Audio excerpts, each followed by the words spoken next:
All right, guys, back on the Pixelmon server. Everything you need for the server, the link is in the description. Play.anubismc.com. Dial in, tap in, and play with me. We're going to be doing some more hot takes, guys. You guys seem to enjoy it. It had you guys involved, and a lot of people were weighing in, and it was awesome. So we're just going to jump into it again. Starting off with a spicy one from Nebby. The whole Game Freak of just lazy thing is annoying as hell and just untrue.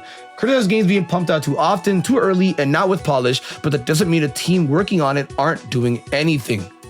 So I've heard his take many times, and honestly, I'm gonna agree. I don't think that because you get designed mons like Klefki, right, or even things like even I'll be honest here, I don't like Brambleghast or Bramblin, and even them, right? Just because they look very simple does not mean that they are lazy. The first generation of Game Freak made Voltorb. There is not a single new designed Pokemon that is how do we put it? There is not a single new design Pokemon that has ever happened that is as simple as a Pokeball that evolves into a flipped Pokeball. Like that, there's nothing. That's why anytime I see people say, oh, lazy designs, y'all are being dramatic and y'all are capping. Like, and that's not me saying Voltorb is lazy either. I'm saying they intentionally make these mons. This is all intentional. Right? Like they're not like, oh, we're out of ideas. We need to work on crunch time. Because there's a headcanon that they are on crunch time. And their games are rushed.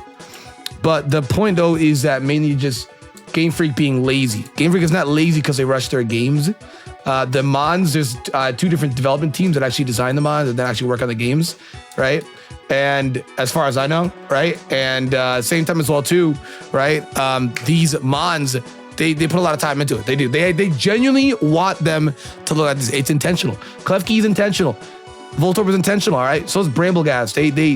I know everyone hates on Vanillix and Garbodor. What a time-old tale, bro. We're about to get Gen 5 remakes here soon, and then they're about to get hate on again. I'm like, bruh. This one is a juicy take from Kuga. I think Jenningmon should be fine with Game Freak, and bans shouldn't be involved, or they should be making a mechanic in their games that allows you to edit IV and EV spreads with game currency. In-game currency. So this has been a debate all the past 2 weeks because of Worlds, right? It's been huge. Everyone and their mama has been talking about this. It's huge, right? My personal take on this, and hopefully it does not stir some things. I am in agreement. I never understood why an esport has you hand make your entire freaking mon. Like, it's just weird. And I don't know where this whole, wait, what the hell, Golem? I don't know where this whole notion of making it is easy. It's not. It's just not. It is easier to make a mon from scratch in Scarlet and Violet than compared to Sword and Shield, but that's just a surface level. Goes deeper into it. You want to participate, you want to compete, you're gonna need to run really strong legendary mons. Yes, you cannot run them, but your performance rate is you're at a net disadvantage because your opponents will be running them, right? Every single time you see an opponent not run things like Urshifu that go up against things like Urshifu, if they win, they just outplayed them straight up, bro. Like they are just phenomenal gamers. And I'm not saying it's impossible, you just are at a disadvantage. Rapid Strike's Urshifu is dumb as hell right now. Dumb as hell. Like, we are fortunate that Fluttermane is still as good as she is, and she is found in Scarlet and Violet, right? But like, again, you have to play through all of Sword and Shield, play through all the DLC, get the Urshifu. Like, the mindset of, oh, just a friend traded to you. Not everybody has friends, right? People have jobs, people have families, people have kids. We're not kids anymore. We're not 12, right? You got to think realistic. Taxes need to be paid. Like, I don't know. I don't want to get too into it, but it's just a weird take that I see, and I've avoided talking about it because anytime someone does, they just get a ton of like annoying comments. But it's like, I don't get it. There's a cat in a game with Pokemon. There's a cat. What?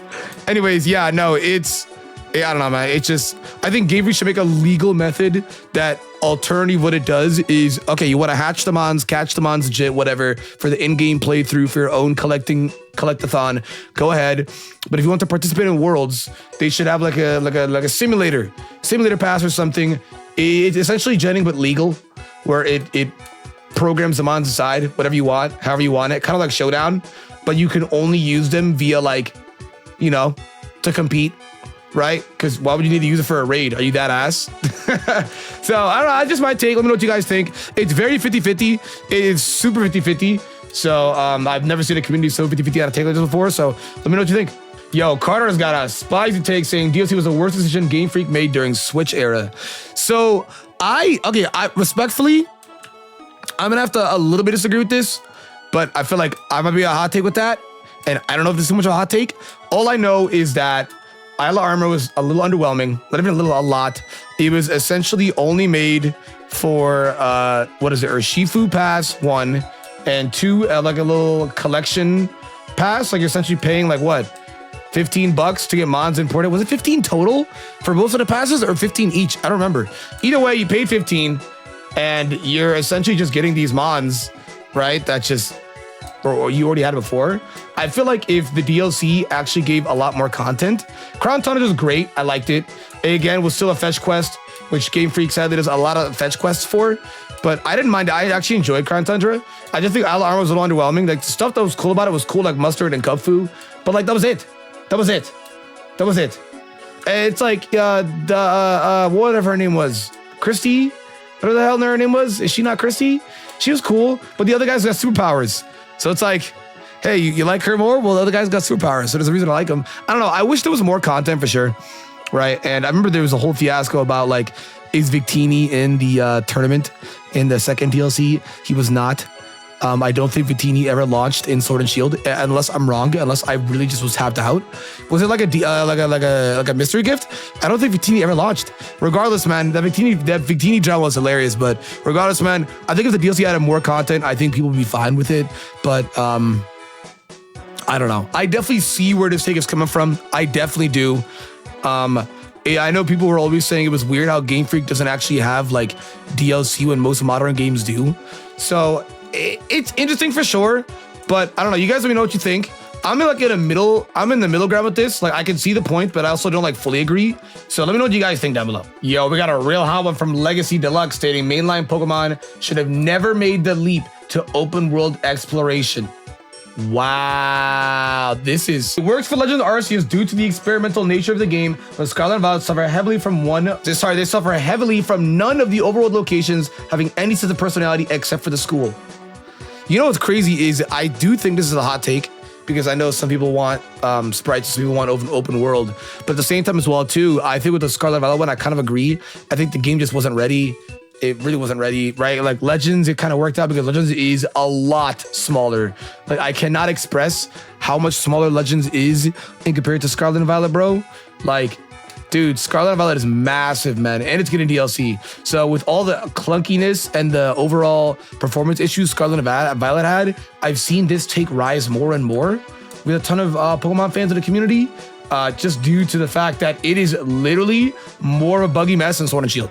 I remember Sword and Shield got a lot of hate for its bugs, like the moonwalking Zamazenta and everything, right? Or the really awful routes, or how like Hop has like reuse animations of how, which again, I don't think that's a problem at all, right? But everything else was definitely a problem for Sword and Shield. And it got amped in Scurvy. It got amped, bro. So I don't know, man. I've definitely seen this take rise for sure, right? I really do think they need more time, but I don't think they're going to get more time just because like, it doesn't matter what you and I say, these games print money and we could all acknowledge that quality and sales are not the same. They do not equate, but like end of the day, they are a company and to them, it sure as hell does, bro. It sure as hell does. But they made this article recently where they're like, how can we keep the quality of our games and also launching them at the same rate we do now? So I don't know. I'm not into business, but I mean, I feel like you just take more time. But then again, they make these games and then they sell like dummy. So it doesn't matter what you and I say. They sell like dummy. But I have seen this take rise. I've seen people say they even miss sprites, and even that they should go as far as to say they should go to like do like an Octopath Traveler type game where it's got like it's like 3D, but like it's actually like a pop-up book type thing. I don't know what that art style is called. You know what I mean?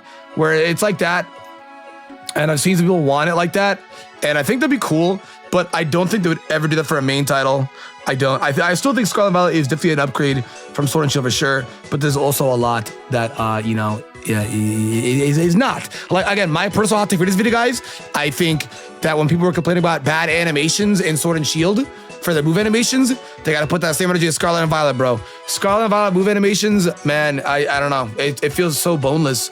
Like Behemoth Blade and like Pyro Ball feels so boneless, man, in comparison, even Brave Bird, in comparison to like the badass animations we had in Sword and Shield. Like I never thought they looked bad in Sword and Shield.